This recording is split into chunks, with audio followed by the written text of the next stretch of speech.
우리 시간이 되었으므로 새벽행진 11차 예배를 드립니다. 조용히 기도하겠습니다.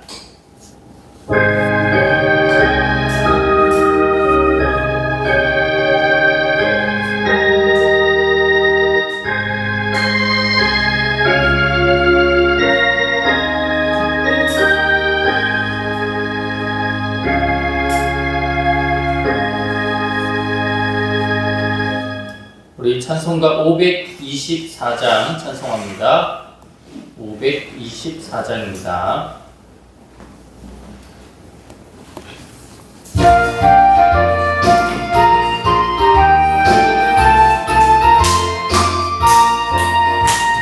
갈 길을 밝히 보이시니 주 앞에 빨리 나갑시다. 우리를 찾는 보주 예수 오너라 하시네. 죄악 벗은 우리 영혼을 기뻐 뛰며 주를 보겠네. 하늘에 계신 주 예수를 영원히 섬기리. 우리를 오라 하시는 말 기쁘게 듣고 순종하세. 구주를 믿기 지체 말고 속속히 나가세. 죄악 벗은 우리 영혼을 기뻐 뛰며 주를 보겠네. 하늘에 계신 주 예수를 영원히 섬기리. 주 오늘 여기 계시오니 다 와서 주의 말씀 듣세. 듣기도 하며 생각하니 잠들기 싫도다. 죄악 벗은 우리 영혼은 기뻐 뛰며 주를 보겠네. 하늘에 계신 주 예수를 영원히 섬기리. 우리 한 장 더 고백합니다. 425장입니다. 425장 우리 한 장 더 찬송하겠습니다.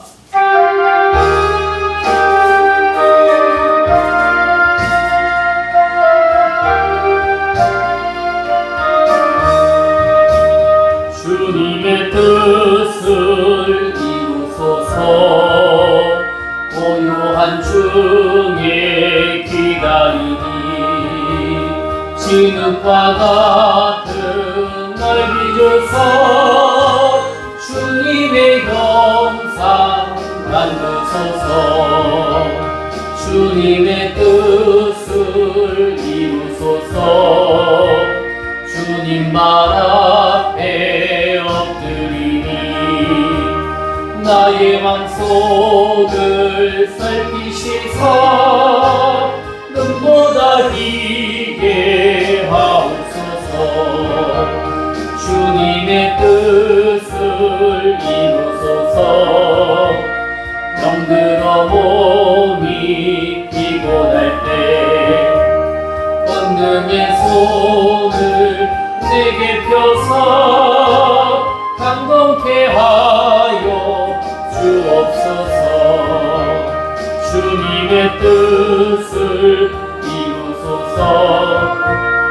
온전히 나를 주장하사 주님과 함께 동행함을 만민이 알게 하옵소서. 아멘. 우리 기도 드리겠습니다. 은혜와 능력의 하나님 아버지, 오늘도 이 새벽의 첫 시간을 주님께 드리며 예배와 말씀의 자리로 나오게 하여 주시니 감사를 드립니다. 주님, 우리의 귀를 열어 하나님의 음성을 듣게 하시고 우리의 마음을 열어 말씀을 기쁨으로 받아 누리는 우리가 되게 하옵소서. 굳어진 마음은 부드럽게 하시고 메마른 심령은 성령의 은혜로 가득 부어 주시기를 간절히 소원합니다. 선포될 말씀 가운데 성령께서 친히 역사하여 주시어서 말씀이 우리의 생각을 새롭게 하고 삶의 방향을 바로잡는 능력이 되게 하여 주시옵소서. 초대교회 성도들이 날마다 말씀과 기도로 주님과 동행했던 것처럼 우리도 매일 하나님을 의지하며 성령의 인도하심을 따라 살아가게 하여 주옵소서.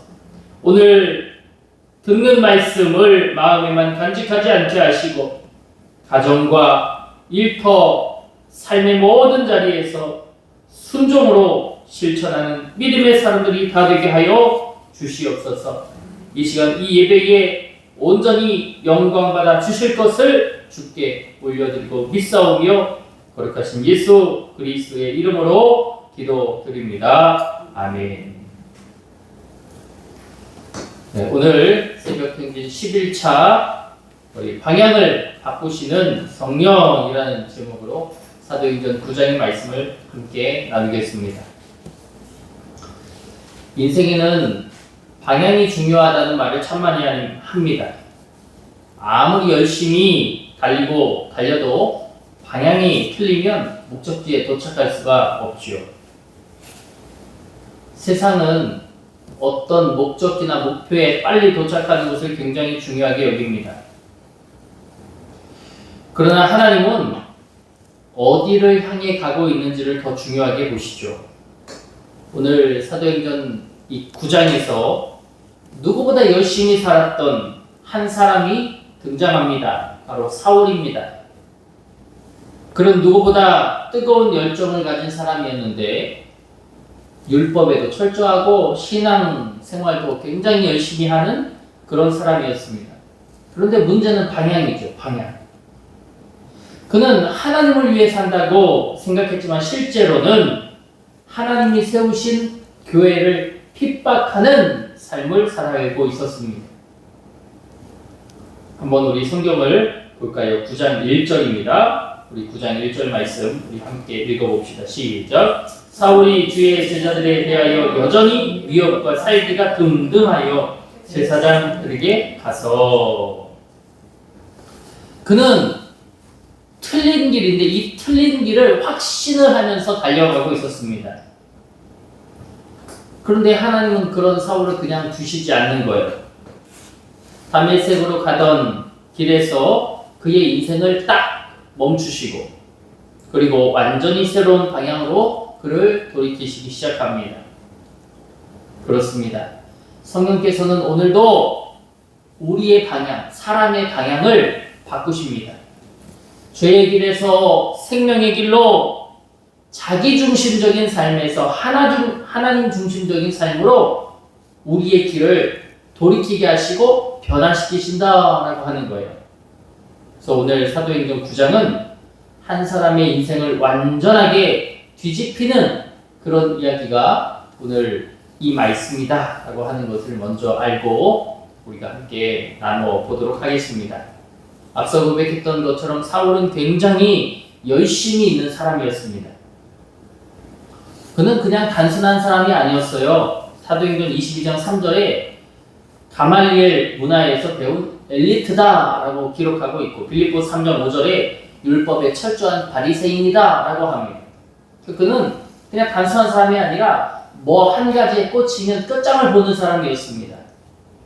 그것이 성경이면 성경으로, 그것이 문학이면 문학으로, 율법이면 율법으로 철저하게 그것을 지키며 살아가는 사람, 그 사람이 바로 사울이었습니다. 그러므로 그는 나 자신이 하나님을 위해 산다고 확신했어요. 그래서 이 교회를 핍박하는 일에도 굉장히 앞장서게 됩니다. 우리가 어제 8장의 말씀 나눴는데 8장 3절에 사울이 교회를 잔멸할세 각 집에 들어가 남녀를 끌어다가 옥에 넘깁니다. 자기가 생각할 때 예수 믿는 사람들은 다 악한 사람들이거든요. 그 사람들 다 잡아다가 다 옥에 가두는 그런 열심당원의 일을 그가 감당합니다. 이것을 통해서 우리가 무엇을 알 수 있습니까? 뭔가를 열심히 한다고 해서 이것이 다 하나님이 기뻐하시는 것이 아니고 옳은 것이 아니다라고 하는 거예요. 방향이 중요하다라고 하는 것입니다. 생각해보면 이스라엘 백성도 열심은 있었지만 하나님을 너무 자주 놓쳤죠. 또 바리새인도 율법에 능통했지만 예수님을 알아보지는 못했습니다. 그래서 잠언의 말씀은 말합니다. 잠언 14장 12절 말씀에 이런 말씀이 있어요. 어떤 길은 사람이 보기에 바르나 필경은 사망의 길이니라. 사람이 보기에는 좋아 보이고 바른 길처럼 보이지만 그 방향이 잘못된다면 그것은 사망의 길이다 라고 하는 것입니다. 그러므로 우리가 살아가는 그 삶 속에서 우리가 아무리 열심히 살아도 하나님 없이 달려간다? 그것은 하나님 앞에서 사망의 길이 될 수 있다라고 하는 것입니다. 성공을 위해 열차처럼 신나게 달려가지만 영혼은 메말라갈 수 있고요.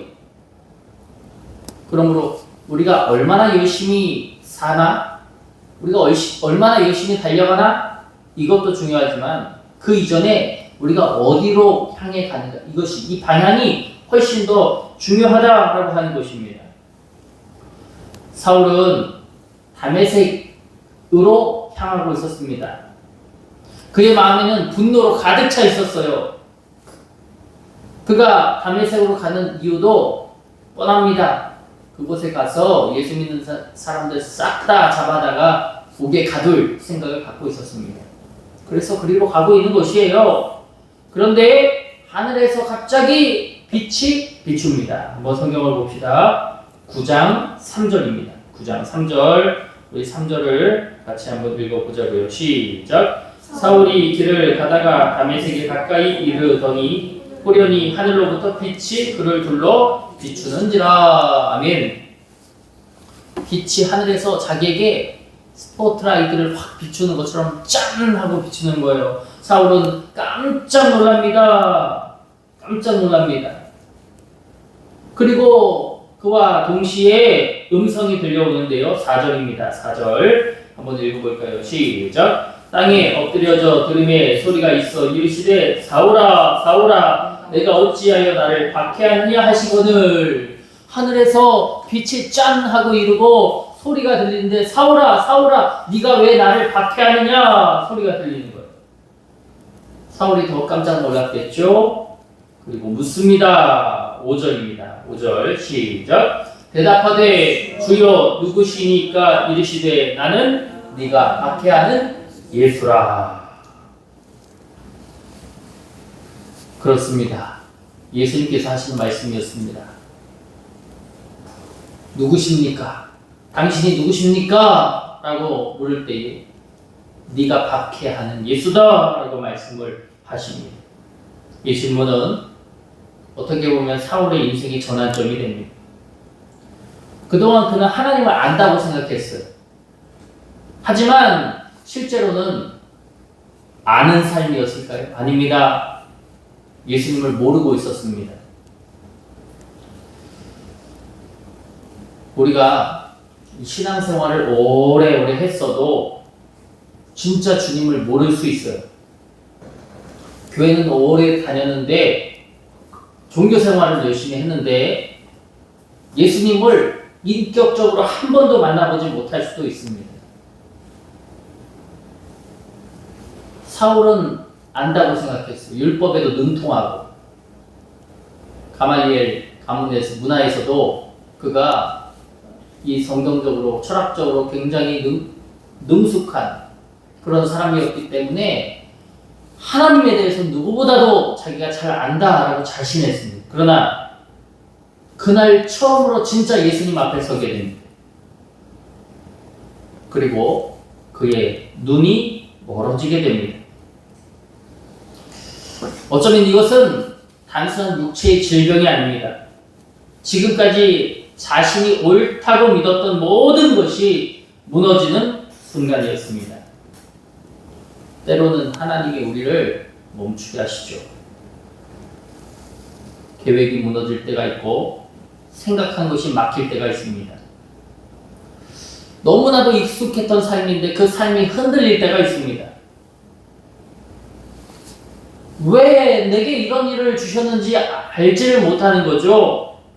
그런데 왜 그 일을 주셨습니까? 우리를 더 좋은 방향으로 이끄시기 위해서다라고 하는 것입니다. 우리가 하나님의 섭리를 믿는다면, 우리가 하나님을 믿는다면, 우리가 하나님을 안다면 지금 내 앞에 있는 이 벽, 왜 내 뜻대로 안 되지? 라고 생각하는 이 의문, 이것 자체가 무의미하다. 왜요? 하나님 날 더 좋은 길로 이끌어 가시려고 지금의 벽을, 지금의 어쩌면 고통, 힘듦을 주시는 것이기 때문입니다. 요나도 그렇죠. 요나가 원래 하나님께서 니느웨로 가서 그들을 회개시켜라라고 했는데 그가 하기 싫어서 다시스로 도망가잖아요. 도망갔다가 어떻게 됩니까? 풍랑을 만나게 되고 바다에 뛰어들어 결국 누가 그를 잡아먹죠? 물고기가 잡아먹히고 그 안에서 그가 회개하고 다시 나와서 니느웨에서 아버지의 뜻을 전하게 됩니다. 폭풍을 만나서 그의 인생이 막히는 것 같았습니다. 바다에 던져져서 죽게 되는 줄 알았습니다. 그런데 그것이 오히려 인생의 전환점이 됐습니다. 회개가 되었습니다. 그래서 하나님의 사명을 이루게 됐습니다. 더 좋은 방향, 하나님의 뜻, 하나님의 쓰여지는 그 삶의 방향으로 바뀌게 된 것입니다. 그렇습니다. 하나님은 사람을 깨뜨려서 새로운 사람으로 만드신다라고 하는 것이에요. 결국 사울은 눈이 멀어서 아무것도 할 수 없는 그런 사람이 됩니다. 그래서 성경을 보면 그가 사흘 동안 아무것도 먹지도 못하고 마시지도 못했다 되어져 있는데 9절을 볼까요? 9절 한번 읽어봅시다. 9절 시작. 사흘 동안 보지 못하고 먹지도 마시지도 아니하니라. 아멘. 그가 아무것도 먹지도 마시지도 못하는 그런 어떻게 보면 멘탈이 나간 그런 상황이 됩니다. 그런 상황이 되고 나서야 그는 처음으로 자기의 인생을 한번 돌아봤을 거예요. 그렇게 되었을 때에 하나님께서 아나니아를 그에게 보내십니다. 아나니아는 처음에는 이 사울을 굉장히 두려워합니다. 사울이 어떤 사람입니까? 예수님 믿는 사람 다 잡아다가 옥에 가두는 사람입니다. 스데반을 돌로 죽일 때에 옆에서 증인 섰던 사람입니다. 열심 도당입니다. 예수님 믿는 사람 다 갖다가 잡아 가두고 매질하는 사람입니다. 그러니까 얼마나 두려워요. 괜히 사울 옆에 갔다가 잡히면 어떡해요. 아나니아가 얼마나 두려워했는지 모릅니다. 그러나 하나님이 말씀하시는 거예요. 한번 성경을 읽어봅시다. 9장 15절. 9장 15절 우리 같이 한번 읽어봅시다. 시작. 주께서 이르시되 가라, 이 사람은 내 이름을 이방인과 임금들과 이스라엘 자손들에게 전하기 위하여 택한 나의 그릇이라. 하나님이 뭐라고 하십니까? 이 사람은 이방인과 임금과 이스라엘 자손들에게 내가 나의 이름을 전하기 위해 택한 나의 뭐다? 그릇이다 라고 하십니다. 참 놀랍지 않습니까? 사람들은 사울을 굉장히 두려워했습니다. 하지만 하나님은 이미 그 안에서 새로운 미래를 보고 계셨습니다. 그리고 아나니아가 그 말씀에 순종하여 그를 안수했어요. 그러자 사울의 눈에서 비늘 같은 것이 벗겨졌다라고 기록합니다. 한번 읽어볼까요? 18절입니다. 18절 우리 한번 읽어보죠. 시작. 즉시 사울의 눈에서 비늘 같은 것이 벗겨져 다시 보게 된지라. 일어나 뭐를 받아요? 세례를 받. 오, 믿어졌어. 예수님 계시구나. 내가 지금까지 없다고 생각하고 부인했던 그 예수님이 진짜 계시구나 라고 하는 것을 믿게 되었습니다. 그래요. 성령께서는 눈먼 사람의 눈을 여십니다. 영적인 눈을 열어주시는 거예요. 죄를 깨닫게 하시고 복음을 보게 하시고 새로운 사명을 보게 하여 주시는 것이 바로 성령이다 하는 것입니다. 앞서 거듭 고백했지만 사울은 교회를 핍박하던 사람이었습니다. 누가 그를 복음의 사람으로 변화될 것이라 상상이라도 했겠습니까?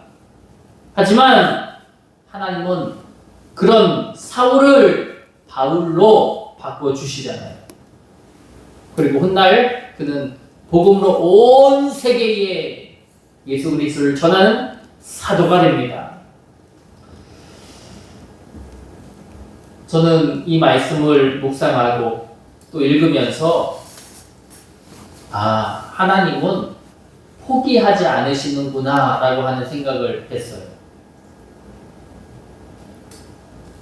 하나님은 우리가 포기한 사람도 포기하지 않으시는구나 라고 하는 생각이 들었습니다.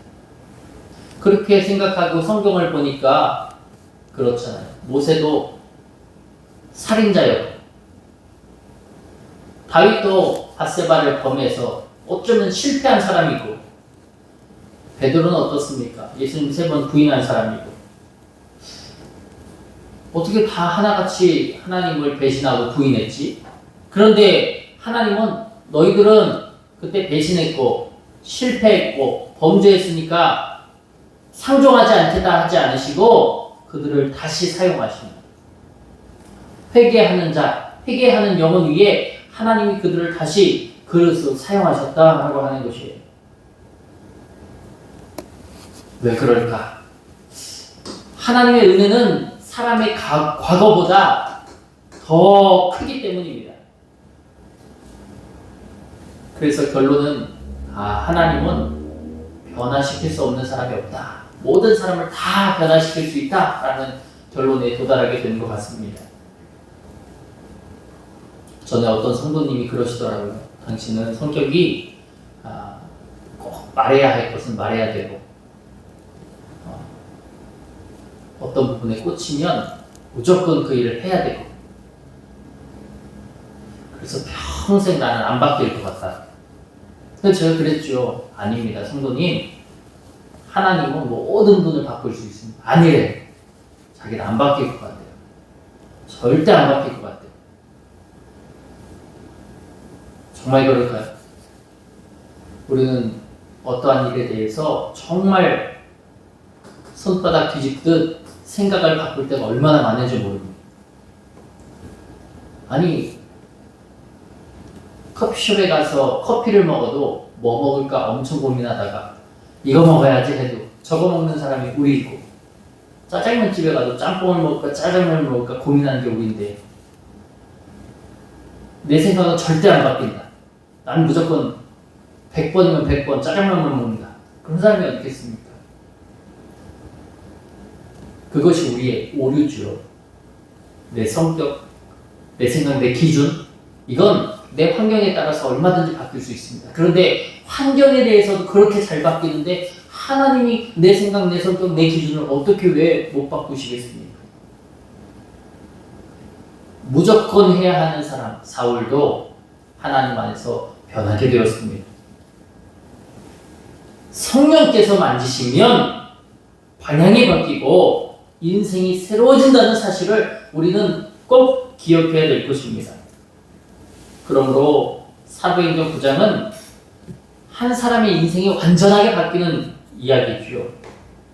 사울은 예수님을 대적했던 사람이지만 성령께서 만나주시자 그는 완전히 새로운 사람, 복음의 사람이 되었습니다. 그러므로 우리도 하나님 앞에서 질문해 보아야 해요. 하나님, 내가 제대로 가고 있나요? 하나님 안에서 내가 제대로 가고 있나요? 내가 정말 하나님을 믿는 사람인가요? 그저 내가 종교 생활을 성실하게 하는 사람은 아닌가요? 예배 생활을 성실하게, 몇십 년 동안 성실하게, 마치 학교 다닐 때 개근상 타는 것처럼 성실하게. 그럼 내가 진짜 하나님을 만난 사람인가요? 내가 정말 예수님을 아는 사람인가요? 예수님을 알고 성령을 체험한 이들이라면 우리의 삶에 분명히 달라지는 변화의 시점과 과정이 있어야 할 것입니다. 혹시 내가 내 욕심을 향해 달려가고 있지는 않은지, 혹시 내가 하나님 없이 내 힘으로만 살고 있지는 않은지 우리는 분명히 우리의 삶을 돌아보아야 할 줄 믿습니다. 성령께서는 오늘도 우리의 방향을 분명히 바꾸어 가신다라고 하는 것이고, 우리가 돌아서기만 하면, 우리가 회개하기만 하면 하나님은 나를 당신의 아름다운 쓰임이 있는 그릇으로 택하여 그 길을 걷게 하여 주실 것을 믿습니다. 이번 이 새벽 행진 가운데 우리의 시선과 삶의 방향이 다시 하나님께로 향하게 되기를 주님의 이름으로 원합니다. 그리고 주님의 뜻을 따라 살아가는 인생이 저와 여러분의 인생이 되기를 주님의 이름으로 축복합니다. 하나님은 제가 생각할 때 사울도 바꾸셨지, 정말 이것이 큰 것 같아요. 사울도 바꾸셨지 라고 하는 것이, 하나님은 저와 여러분을 바꾸십니다. 그 은혜를 믿고 그 뜻을 믿고 오늘도 우리의 방향을 주님께 고정하는 저와 여러분이 되어지기를 주의 이름으로 축복합니다. 기도하겠습니다. 사랑의 아버지 하나님, 오늘도 이 새벽에 우리를 말씀 앞으로 불러주시니 감사를 드립니다. 다메섹 도상에서 사울을 만나주셨던 주님, 오늘 우리의 삶도 만나주시기를 간절히 소원합니다. 열심히 살지만 하나님 없이 달려가고 있는 부분들이 있다면 우리의 걸음을 멈추게 하시고 바른 길로 인도하여 주옵소서. 눈먼 사울의 눈을 열어주셨던 것처럼 우리 영적인 눈도 열어주시어서 하나님의 뜻을 바라보게 하여 주옵소서. 우리 안에 교만과 자기 확신을 내려놓게 하시고 자기 자랑을 내려놓게 하시고 겸손히 주님의 음성을 듣게 하여 주시옵소서. 포기했던 사람도 변화시키시는 하나님의 은혜를 믿게 하시고 우리의 삶도 복음의 통로로 사용하여 주시옵소서. 특별히 우리 혁신교회, 이 교회가 사람을 정죄하는 공동체가 되지 않도록 인도하여 주시고 회복시키시고 세워주는 격려와 칭찬의 공동체가 될 수 있도록 인도하여 주옵소서. 오늘 하루도 우리의 걸음을 인도하여 주시고 가는 곳마다 하나님의 나라의 은혜가 나타나게 하여 주시옵소서. 예배를 드리며 오늘도 간절한 소원과 마음을 담아 일천번째 예물로 올려드립니다.